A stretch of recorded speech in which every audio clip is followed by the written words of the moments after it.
The Seattle Mariners are in on some of the biggest outfielders in the game in free agency this year. Now, free agency started last night, and you may have actually heard about a few roster moves the Mariners have been making in the past 24 to 48 hours. And this is because the GM meetings were going on in Las Vegas yesterday. They ended on the 10th, and there were some interesting moves as teams cleared players off of their roster, including like Rule 5 guys, so on and so forth. The Mariners indeed did make two moves as well. The Mariners claimed Gabe Spire, left-handed pitcher from the Kansas City Royals, and Easton McGee, a right-handed pitcher, was traded for from Boston in exchange for cash considerations. To make room, Ryan Borucki cleared waivers and elected free agency, and as did Casey Sadler, which is a bummer. But the big news for the Mariners that is coming out of these GM meetings is from John Paul Morosi. Now, JP has been one of the biggest reporters for the Mariners over the past few years. Morosi said, and JP said, sources, the Mariners have expressed formal interest in free agent outfielder Brandon Nimmo, a Wyoming native. Mariners are looking for a left-handed bat and improved on-base percentage.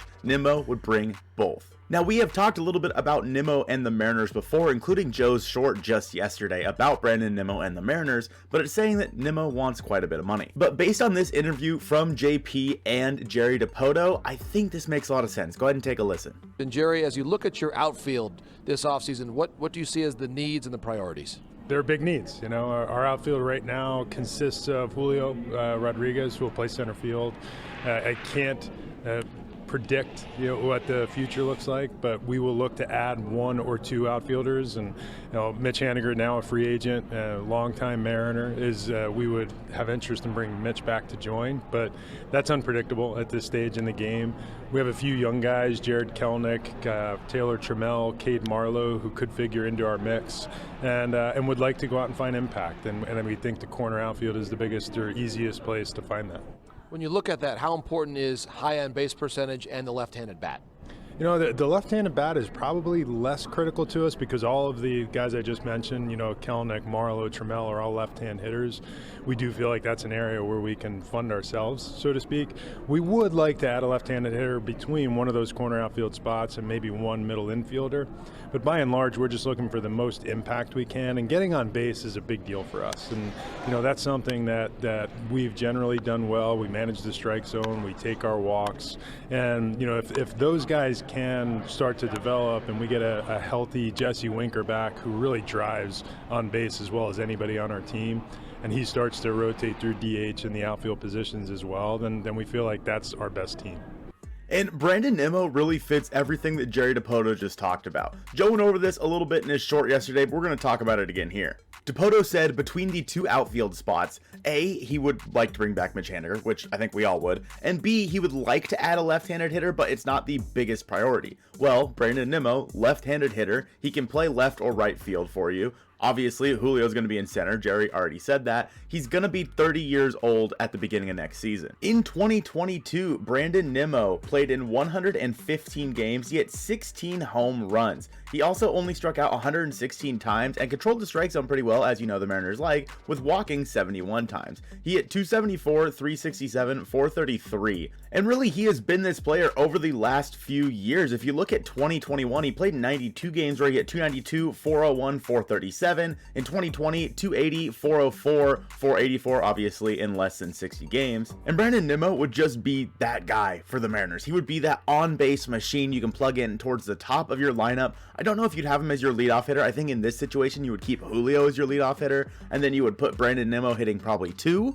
But adding Brandon Nimmo to this lineup would be absolutely dynamic. Now, he also talks about the fact that they already have some left-handed hitting outfielders in the mix if they decide to go that route, with Jared Kelenic, Cade Marlowe, and even Jesse Winker and Taylor Trammell.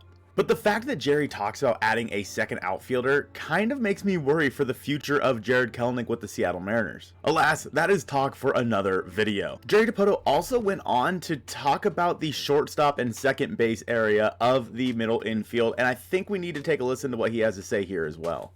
Is this the right time to make that next big investment in free agency to really fortify this team for the future? I've always seen free agency as a way to augment a good team. And between Julio Rodriguez and Luis Castillo and signing Robbie Ray last year, we did make a lot of big investments. We spent about $500 million over the course of the last year or so in future commitments. And our biggest thing is making sure that as we continue to get better and we continue to watch this roster evolve, is sustaining that. With a lot of good young 0-3s that will eventually hit arbitration, we're trying to manage our payroll flexibility 5 and 6 years down the line as equally as we are today. So we'll be conscious of that as we go.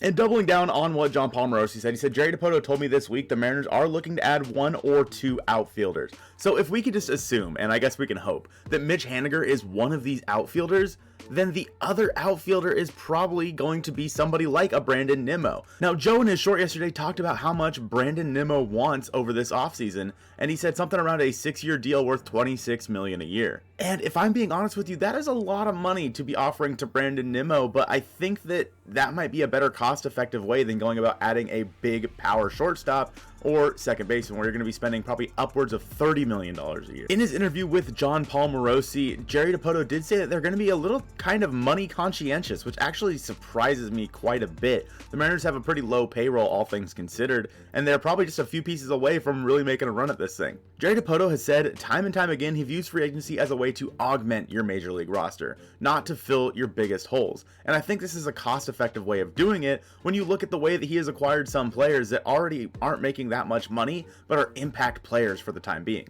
Think of Ty France, for example. He's someone who's probably worth at least $20 million a year, but the Mariners acquired him in a trade when he was still pre-arbitration eligible, and therefore he's only making a couple million a year instead of $20 million. You see teams get over encumbered a lot with a lot of big contracts. The Mariners were that team when they had Nelson Cruz, Robinson Cano, Felix Hernandez, Kyle Seager. They had a ton of money wrapped up in just a couple of players. And I think that if you're going to make a run at this thing and make a run at it for a long time, like the Dodgers, the Astros, the Braves, I think that you need to have players that are cost controlled. There's not a lot of money going into them. You sign them to team friendly deals, and then you sign the big free agents when you have to. When your team is full and complete, that is when you go after the big name free agents. And I don't think Nimmo is considered that high end of a free agent. Sure, he's towards the top of the class on a short list of really good corner outfielders, but in this situation, you're like, okay, the Mariners want to add a corner outfielder. Obviously, they're going to go after Aaron Judge, but when you think about how cost effective Aaron Judge would be to your team, you're tying up a ton of money into one player for a long time.